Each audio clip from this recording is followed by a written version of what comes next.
This episode is brought to you by our good friends at NFL Sunday Ticket on YouTube TV. I'm sure by now you've all gotten back into your Sunday routines, but they could be even better. With NFL Sunday Ticket and YouTube TV, you get the most live NFL games all in one place, every game, every Sunday, and you can even watch up to 4 different games at once with multi-view, one of my favorite inventions of this decade. It's exactly what you need to catch all the action. Make your Sundays more magical. And also, YouTube TV is great. I got it this year. It's awesome. Sign up now at youtube.com/BS. Device and content restrictions apply. Local and national games on YouTube TV. NFL Sunday Ticket for out-of-market games excludes digital-only games. When you need mealtime inspiration, it's worth shopping Kroger, where you'll find over 30,000 mouth-watering choices that excite your inner foodie. And no matter what tasty choice you make, you'll enjoy our everyday low prices, plus extra ways to save, like digital coupons worth over $600 each week. You can also save up to $1 off per gallon at the pump with fuel points. More savings and more inspiring flavors make shopping Kroger worth it every time. Kroger, fresh for everyone. Fuel restrictions apply. Another day is here, and you're ready for it. What to wear? Check. Breakfast, lunch, and dinner? Check. Planning for what's next and how to save for it? That's where Bank of America can help. For your financial to-dos, Bank of America has experts ready to help get you closer to your goals. Get started at one of our local financial centers or 24/7 in our mobile banking app. Find a location near you at bankofamerica.com/talktous. What would you like the power to do? Mobile banking requires downloading the app and is only available for select devices. Message and data rates may apply. Bank of America N.A., member FDIC. Thanks for choosing this free Anfield Index podcast. If you'd prefer to listen to this or any of our other shows without adverts, then now's the time to check out Anfield Index Pro. With AI Pro, you can supercharge your entire listening experience. You'll not only get all of our podcasts without the ads, but you'll have them far faster with our Quick Publish feature available exclusively for subscribers. AI Pro also puts you in the heart of our sound studio, with an option to listen to many of our shows live and interact with the podcasters in real time as the shows are recording. Upgrading couldn't be easier. AI Pro is available on all popular podcast platforms. Just head on over to AnfieldIndexPro.com and get started today. Hello and welcome to AI Scouted on Anfield Index Pro. I'm Dave Hendrick, joined as always by Mr. Karl Matchett. How are you, sir? I'm all right, Dave, but we recorded, I'm not sure how these are coming out, but we're recording back-to-back days, and whereas yesterday, all of the good stuff, today, it's not sunny. I didn't have a cup of tea made for me. I wasn't here on time, and I got the start time wrong as well, so it's not as good as yesterday, let's put it that way. Well, I've already gotten an earful from my other half for poor time management. Got stuck behind a tractor on a road for over 3 miles. And it is kind of sunny here, but it's also very overcast and probably going to rain. Plus, some jackass across the way is mowing alone, and it's like traveling across the field and annoying the life out of me, the sound of it. So, yeah, not going great here either. But we are here to do part 4 of our Premier League preview. And today we have Nottingham Forest, Southampton, Tottenham, West Ham and Wolves to get through. So let's jump straight into Nottingham Forest, one of the stranger clubs, I think, in the Premier League. Thus far, they've signed Marko Stemenic, a young Serbian defensive midfielder, Eric da Silva Moreira, who, despite his name, is a German right-back, Elliot Anderson from Newcastle, Carlos Miguel, an absolute giant of a human being from Corinthians to be one of their many goalkeepers. Nikola Milinkovic from Fiorentina, which I think is a great signing, and they got him very, very cheap. And Jota Silva, who is a winger from Vitória Guimarães. They've been linked to a couple of other players. The only one at the moment that looks like getting done is the Paraguayan winger whose name continually escapes me. It's Nottingham Forest, Karl, so I'd expect that they're going to do 37 transfers in the last 24 hours of the window. But when I look at their squad, it's actually pretty decent. The goalkeeping situation is a bit odd. I'm not sure who the number one will be. But I think they've got 3 good centre-backs now in Obama Deli, Murillo, and Milinkovic. You've got Nico Williams and Ola Aina for right back. I think they desperately need a left back. I think they're pretty strong in midfield with Ibrahim Sangare, Elliot Anderson, Nicholas Dominguez, Ryan Yates, and Danilo. And then they've got kind of the line behind the striker pretty well sorted with Gibbs White, Hudson-Odoi, Jota Silva, Anthony Elanga, Emmanuel Dennis, plus this Paraguayan who's coming in, and then Awoniyi and Chris Wood up front. I'm not sure I trust either of them to deliver across the season, but they're both decent players. I think if they're smart, they'll maybe try and address the goalkeeping situation with somebody, maybe Sam Johnston on loan, given Palace seem willing to let him leave, and then go and buy a starting caliber left back, and that's probably enough, at least to see you through to January. But there are obviously questions over Nuno. Is he any good?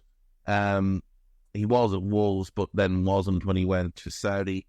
What do you make of them so far? So there's two things I want to bring up here. Well, one I want to clarify, and you can talk about it if you want to. That's Ramon Sousa, I think you mean? The Paraguayan who they're after? That's him, yeah. Now, I don't know anything about him, but you're more than welcome to speak about him if you wish to. No. The other thing I want to is more of a bone of contention of Portuguese football in general, not Nottingham Forest per se. It's just that I've been waiting until we get to them to talk about it. It feels to me as though Portugal have actually now run out of footballers' names, and we're now just Football Manager regenning them all to create new names based on made-up names for other people. I mean, Jota Silva is not a name. That's just two different footballers put together. And we've gone of Rafa Silva and Diogo Jota. Honestly, we've had Rafa Silvas. We've had all the variations possible of Silva and Jotas, and I can't even think of all the rest of them now, but there's like 5 of them going around. Neves is like being shared around between at least 8 footballers at this place. I'm not okay with it. We need more diversity in your names, Portugal. You need to expand the name pool. And let's not forget that at one point we were running around with at least 2, if not 3 people claiming just Jota was their name. And now we've got like mixed up Jotas with other names. It's not really good enough, is it? No, it's not good enough at all. And speaking of Jota, I wonder what he's going to do this summer. Not our Jota, the single name Jota who was at Celtic, then went to Al Ittihad and then got binned off after a week and then brought back into the squad. It was all very strange. Karl, you have to put Forest into, like, if you're creating, pools in the Premier League of teams that can win the title, teams that could get top 4, you'd obviously have to have one for teams that could go down. And I do feel like Forest have to feature in that group. Now, this is year 3 in the Premier League, and credit to them for surviving 2 years, because a lot of newly promoted clubs don't do that. But I do just feel like they do have to be considered a team that could potentially go down. Yeah, for sure. And I think that is in large part due to the ongoing lack of clarity over what their team is. I think Nuno made ground in that regard last season. Not sensational and not all the way, but definitely better than they had been previously. Obviously, the one downside to that is that some people get ostracized from the squad. That's just a natural consequence of it. At some point, you have to decide who your players are, who you're going to rely on, who you're going to look towards to win you and stop you losing games. And I think he was fairly brave in that regard last year. I do wonder whether he's going to go back 3 or back 4, because I think that the defence as a group, if you just, defence, midfield and attack the players, I think the defence is probably the strongest group by depth. So is it a case of you want to utilise that with more players of your squad, or is it going to imbalance their ability to create and everything again? Like you, I'm not massively sold on the forwards individually, but even not using one of Awoniyi and Wood, I think there's enough there too. If they play a particular way, if you've got Elanga and Gibbs White and goodness me, his name's gone completely out of my head to the other side. Hudson-Odoi, thank you. As a 3, they've shown that they've got, you know, the ability to interplay between themselves, to create chances, to score chances. Like last season, and especially towards the latter part of the season, Morgan Gibbs-White was outstanding. Yeah, he was the one who was keeping them up, basically. Obviously, by the end, the last sort of 3 weeks or whatever, they weren't in danger anymore because the other teams below them had been not good, let's say, for the run-in. But in the 2 months before that, they were very much in the running to go down, and he was excellent. He was everywhere, creating, ball winning, ball carrying was sensational. I really do think he took big steps last season as a player they can rely on to produce. So if he can produce that kind of level of performance again, Elanga, I think, grew into the season, and the same with Hudson-Odoi. That was, you know, obviously his first real run of football for quite some time. We have to acknowledge that. I think he could be a sneaky, very, very good player to look out for this year. Yeah, I mean, Hudson-Odoi has obviously been one that we've been talking about for years, and it was great to see him fit, healthy, playing football, and then discovering form and starting to show why there was so much hype about him. I have to say, I thought Anthony Elanga showed quite a lot last season as well. Thought he was very, very good, and like there's 3 players in this squad that I would take at Liverpool. I would take the Neo. He's not maybe everybody's idea of a perfect 6, but he was a 6 in Brazil. He's good on the ball. He's comfortable receiving on the turn, and he's very good defensively. In the old Klopp team, the original 4-3-3 with the Henderson, Fabinho, Gini midfield, he would ideally be the Gini replacement. He's a tremendous athlete. He doesn't need the ball to impact the games. He's very smart. He makes good decisions. But he does add on the ball when he has it. I would take him as our 6 right now. I would take Morgan Gibbs-White without question. I think if Arna wants to replicate the Paxiao role and have that sort of 2 number 10 things, the central 10, which I think we all assume will be Dom, and then that left-sided one who can be a winger, who can tuck into a midfield 3, who can be that secondary 10. I think Gibbs-White would be perfect in that role. Like, I'd much rather spend a large sum of money on him than on Anthony Gordon, for example. I think he would add an awful lot more. I think he's got a higher ceiling. Doesn't have the, you know, pace to run in behind, but he does everything else at a better level. And I would take Murillo as the sort of hybrid centre-back, left-back that we seem to be looking for. I think he's an enormous talent. I really like the 3 of them. I love the 2 wingers. I think there's upside with both. And I really like Elliot Anderson. Now, I think the player, though, that is the most interesting to me this season is Ibrahim Sangaré, because they spent massive money to buy him last summer.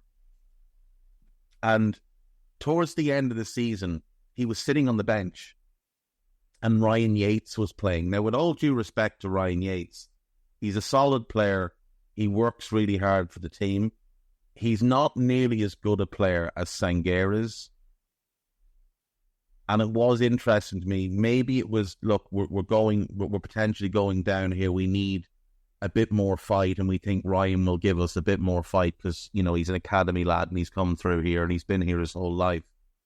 But I think Sangaré could be someone that raises the floor on this team quite a bit and puts them above the possible relegation spots, because when he's at his best, he is excellent. Not excellent as in, like, we should go and buy him.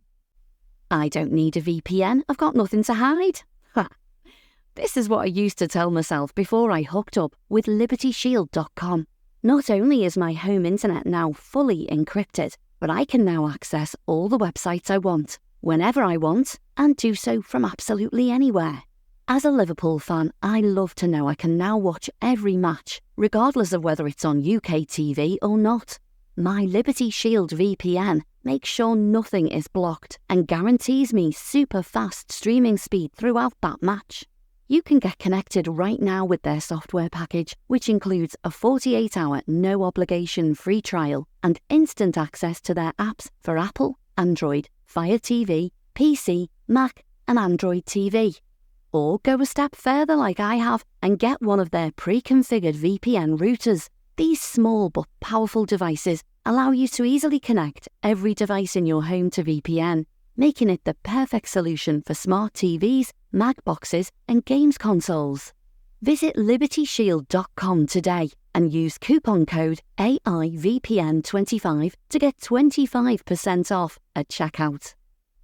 When you need mealtime inspiration, it's worth shopping Kroger, where you'll find over 30,000 mouth-watering choices that excite your inner foodie. And no matter what tasty choice you make, you'll enjoy our everyday low prices, plus extra ways to save, like digital coupons worth over $600 each week. You can also save up to $1 off per gallon at the pump with fuel points. More savings and more inspiring flavors make shopping Kroger worth it every time. Kroger, fresh for everyone. Fuel restrictions apply.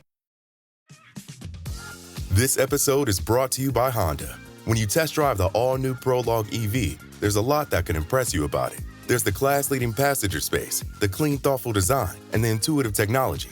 But out of everything, what you'll really love most is that it's a Honda. Visit honda.com/EV to see offers. Think you know the Brooks Ghost? Think again. Introducing the all-new, better-than-ever Ghost 16. Now with nitrogen-infused cushioning for lightweight, supreme softness that feels good every step, every street, every single day. So go ahead, take your daily joyride in the all-new nitrogen-infused Ghost 16. It'll turn your everyday miles into everyday endorphins. Let's run there. Head to brooksrunning.com to learn more. Ryan Reynolds here for, I guess, my 100th Mint commercial. No, don't. I mean, honestly, when I started this, I thought I only have to do like 4 of these. I mean, it's unlimited premium wireless for $15 a month. How are there still people paying 2 or 3 times that much? I'm sorry, I shouldn't be victim blaming here. Give it a try at mintmobile.com/save. Whenever you're ready. $45 upfront payment equivalent to $15 per month. New customers on first 3-month plan only. Taxes and fees extra. Speed slower above 40 gigabytes. See details. But for a club of this level, for a bottom half club, I do think he's a really good defensive midfielder who can protect that back line, who can make quick decisions on the ball. I think a partnership with him and Danilo, whether it's in a 2 or as part of a 3, I think that can be something that they build around. Yeah, I think it's very important for them to get the midfield pairing right. That is in particular probably the area where they had most chopping and changing over the last 2 seasons, just initially by sheer weight of options and numbers in the squad, obviously. But like you saw towards the end of last season, Omar Banadele and Murillo got a bit of a partnership running at centre-back. So whether that stays and Milinkovic is added to a 3 or Milinkovic comes in for one of those, either way, that's fine, because you need like 3 defenders, let's say, just injuries, form, whatever. So I don't think that side of it is particularly an issue. But in midfield, there were so many combinations, and it was different types of players as well. Like you look at those defenders we just mentioned, you can see that there's some overlap there, but also you can see that there's reasons why one might partner the other one well. In midfield, it was like 2 harriers and runners without much technical ability, or it was Rema Freuler was in there as a proper ball winner dog with with Danilo next to him to try and get forward. It was like really one behind the other. Dominguez went in there at some points. It was a complete mix. Even Gibbs White was in there in a double pivot at times, which is interesting, but I don't think gets the best out of him, even though it made Forest probably a bit more technically sound. So they've not really had a clear identity of how that midfield functions together as a unit. And I think that that's the most important thing he's got to do now. Yeah. I mean, look, we say it all the time. Partnerships are vital. Centre-back, midfield, centre-back and full-back and winger. You have to have these partnerships and these understandings. And you're right, Omar Banadele and Murillo in that run-in just really did find a groove together where their skill sets matched really well. And like you say, look, it'd be easy to just parachute Milinkovic in, and maybe make that a 3 with Omobamidele on the right, Murillo on the left, and Milinkovic in the middle. If it's going to be a 2 and Milinkovic is going to play, which you would assume he would, I don't imagine they sold him on Nottingham Forest from Florence without kind of guaranteeing him a starting spot. Omobamidele can play right back.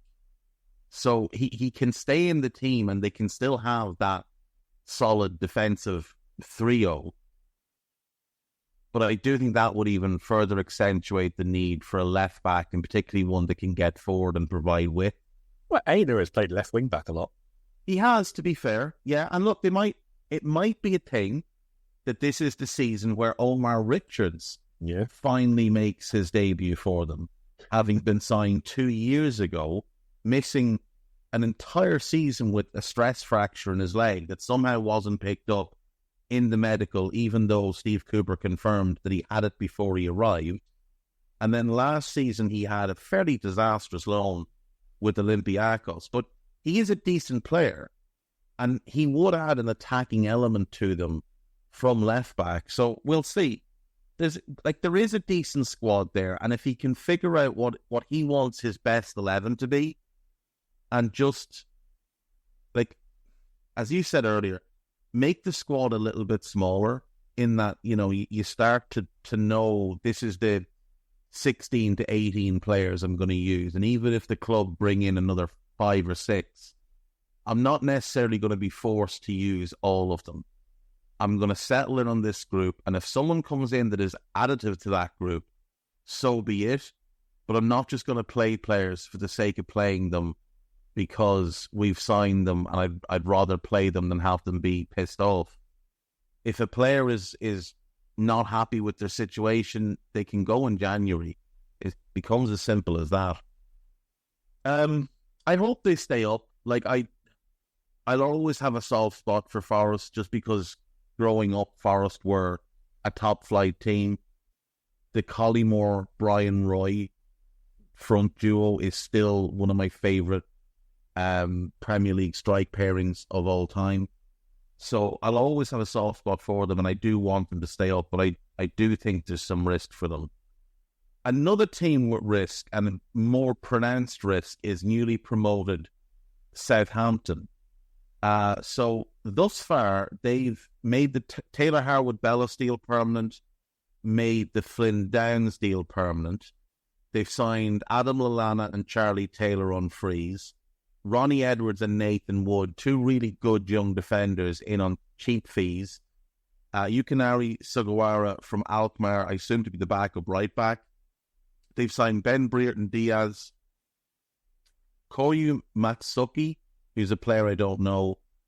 And then they've agreed deals for Juan and Wellington, 2 youngish Brazilians, to come over in January. So they've been active. I don't know, though, that they've done enough to improve their team based on last season, because the 2 big money signings are Harwood-Bellis and Downs, who are both there. The other one is Brereton Diaz, but they're bringing him in. Che Adams has left and Stuart Armstrong has left. Both of them were kind of important contributors last year. I still think they've got work to do, Karl. They're going to go into the season with Gavin Basunu out long-term with a torn Achilles. So I think they could use at least a short-term goalkeeper, someone in on loan for the season. I don't like any of the centre-back options to partner Harwood-Bellis. Not a fan of Jan Bednarak. Not a fan of, what's the fellow's name? Jack. Christ, I can't think of his name. Jack Stevens. Don't fancy him. So I think they need a centre back. The full-backs, I think they're set. Right back, you've got Kyle Walker-Peters, who's very, very good. You've got Sugawara. Left back, you've got Ryan Manning. You've got Juan Larios. You've got Charlie Taylor. The 2 young centre-backs are good for depth, but I don't think either are ready to play in the Premier League. So I think they need one there. Midfield, they're probably fine now because they also get Carlos Alcaraz back, who's excellent. I think he could be a player to keep an eye on this year. but they're going to need another goal scorer as well. Like, you can't go into the season with Ben Brereton Diaz, who has only played 6 months in the Premier League, on a loan at Sheffield United. Now, he was pretty good in a dreadful team and scored 6 goals, but I'm not sure you can rely on him. And then your other striker, well, you've got Onuachu, who's back after a loan last season. He's played 12 games in the Premier League the last time you were up and couldn't score to save his life. And Adam Armstrong, he had a brilliant year last year, who looked dynamite in the Championship, but he's done that before, and in his 2 previous Premier League seasons with you, he played 53 Premier League games and scored 4 goals. So I think they've got to find another goal scorer, even if that's someone who plays in wide areas but can get them goals. I still think they've got a lot to do. I think they're miles off. I think you're being quite kind to them. This looks very, very championshipy at the minute. There are some parts of this squad which I'm quite keen to see, and excited to see how they fare back in the Premier League. I should probably point out that I was stunned into silence when you finished talking about Nottingham Forest and the great strike duo. I was fully expecting you to finish up that sentence by saying of Jason Lee and Andrea Silenzi, so you let me down there, but whatever. Pineapple. Look, I am quite looking forward to see how Russell Martin does as a Premier League manager. That's the first thing. Like, we've seen a lot of him in the Championship, and he's been spoken about as a really good coach and all the rest of it. But this is a different kind of test. I really want to see how Joe Aribo does in the Premier League this time. I think he was really poorly used and weirdly used last time they were hit. Other people like Kamaldeen Sulemana, for example, we saw little bits of him, but again, not much of a chance in the Premier League last time. Sekou Mara didn't really get much game time in the Premier League last time. We spoke about it at the time they were all signed under Ralph Hasenhüttl and sort of said, look, these are all really good players for potentially 2-3 years down the line, but they're not going to keep you up. And they did not. And this year, I don't know that they'll have developed enough to do so. I don't know. I don't know the technical level that some of these players are at, because I wouldn't have watched them anywhere near every week last season, obviously. But like some of the players that they've signed in, Flynn Downs, I'm not seeing him as being a difference maker. I'm sorry. I know he's like a reasonable player and you've paid good money for him. He's been at West Ham, but he hasn't really been a key player for West Ham or even a regular player for West Ham all the time. No, he was a key player for Southampton last season on loan. Yeah, but he's never shown himself to be good enough in the Premier League. Obviously, like he spent a long time with Ipswich, then went to Swansea. West Ham brought him in. He played 21 Premier League games in 22-23. A lot of them were off the bench, and the decision was made, he's not up to it, and they loaned him out after a season. So, maybe in Russell Martin's way of playing, he's a better fit than perhaps he was under David Moyes at Southampton. But the fact is, you're coming into a season with a midfield pairing of Flynn Downs, who's not proven in the Premier League, and Will Smallbone, who's not proven in the Premier League. Like, he's 24. Last year was the first time he became a regular for you. The season before, he had a good loan at Stoke in the Championship. But in your 3 previous Premier League seasons that he was involved in, he played 9, 3, and 4 games. So clearly wasn't seen as someone that was good enough at that point. Now, 2 years on from then, perhaps he's developed significantly. I'd love if he did, because we could use a half-decent midfielder in the Ireland team. And, he's got 9 caps now. But I do have concerns over that midfield, but I think Alcaraz is excellent. And I really like Shea Charles, the defensive midfielder they bought from City last summer, Northern Ireland international. I think he could be a big player for them if he gets into the team. We just take a minute here, though, and point, because I was going to speak about Taylor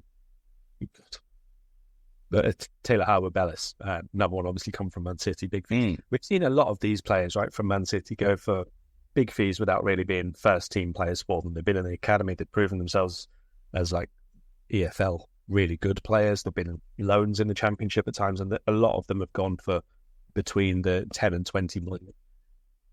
With the exception of Cole Palmer, which of them have shown that they are Premier League ready? This episode is brought to you by Experian. Are you paying for subscriptions you don't use but can't find the time or energy to cancel them?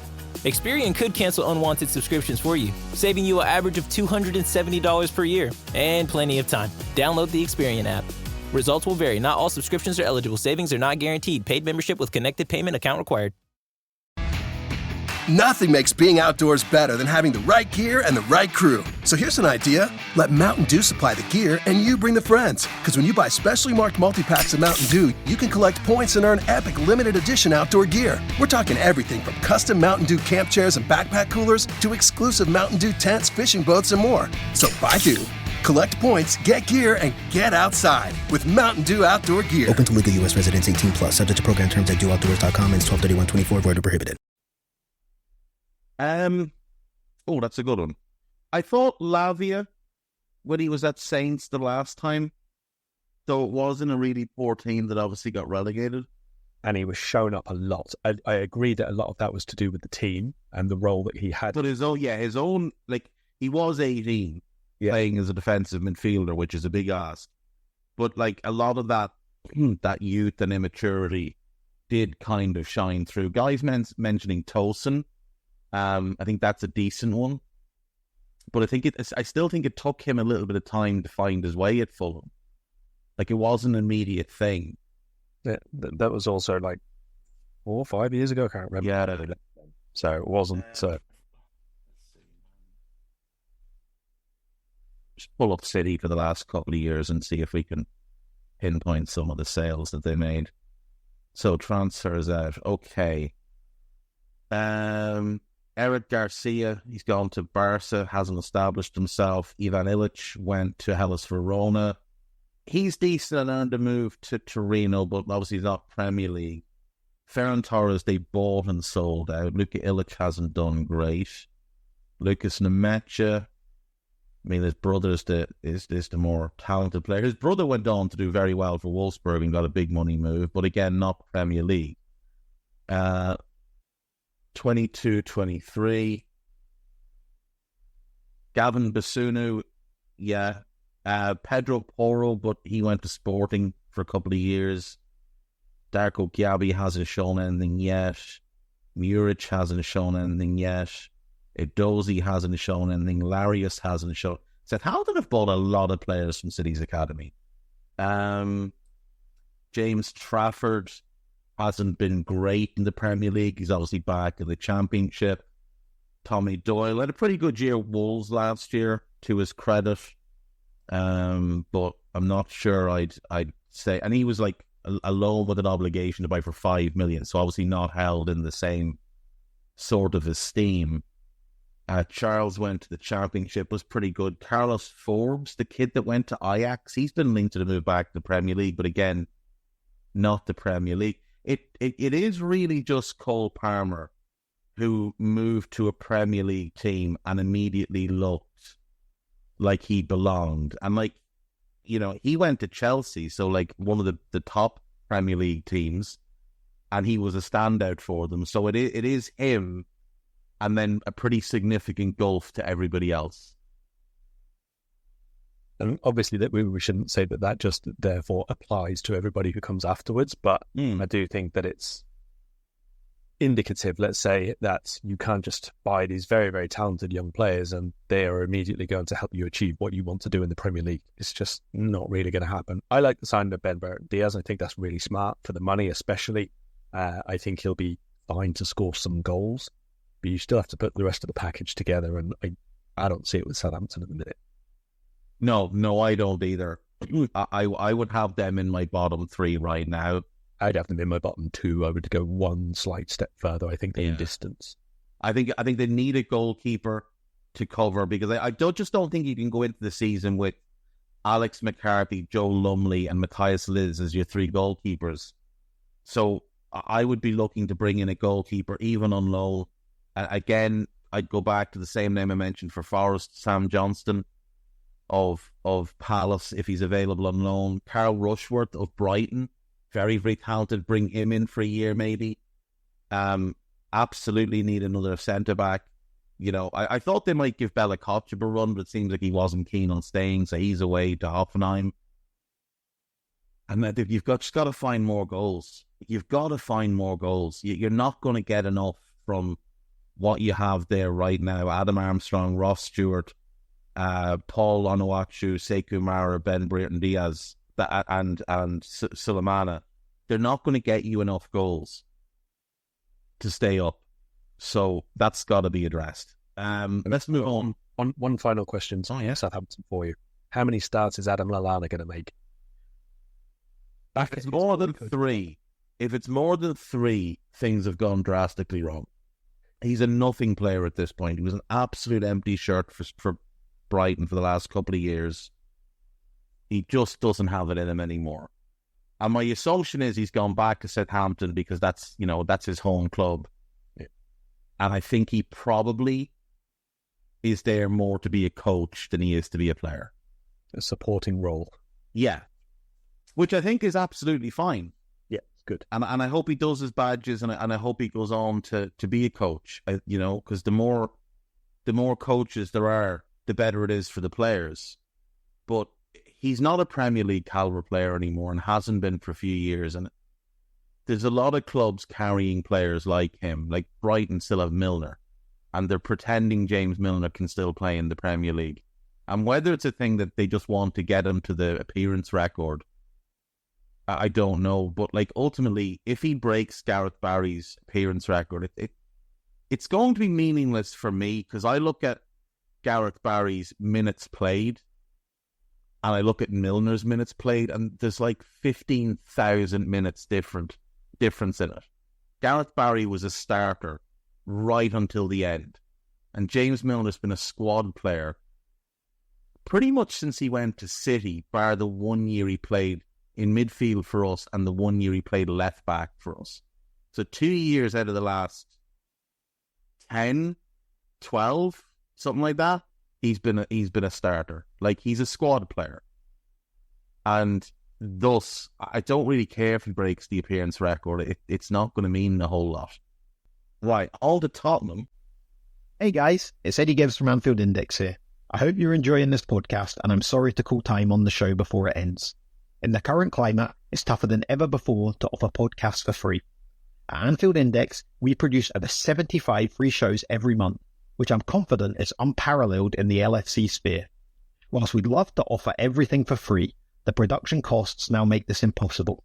That said, we don't want to follow the model of other channels and lock all of our content behind a paywall. So what we've decided to do is to continue offering every show for free, but cut that offering to 30 minutes on our longer shows. So to get all of our shows in full and enjoy the best of everything we have to offer, we really hope you'll consider supporting the channel and signing up at AnfieldIndexPro.com. For about the price of 1 cup of coffee, you'll get every podcast in full with 0 ads. You'll also get access to our LFC VIP community, where you can enjoy live podcasts, engage with our podcasters, and chat with other Reds in real time. So that website again, AnfieldIndexPro.com. Join today. This podcast is part of the Sports Social Podcast Network.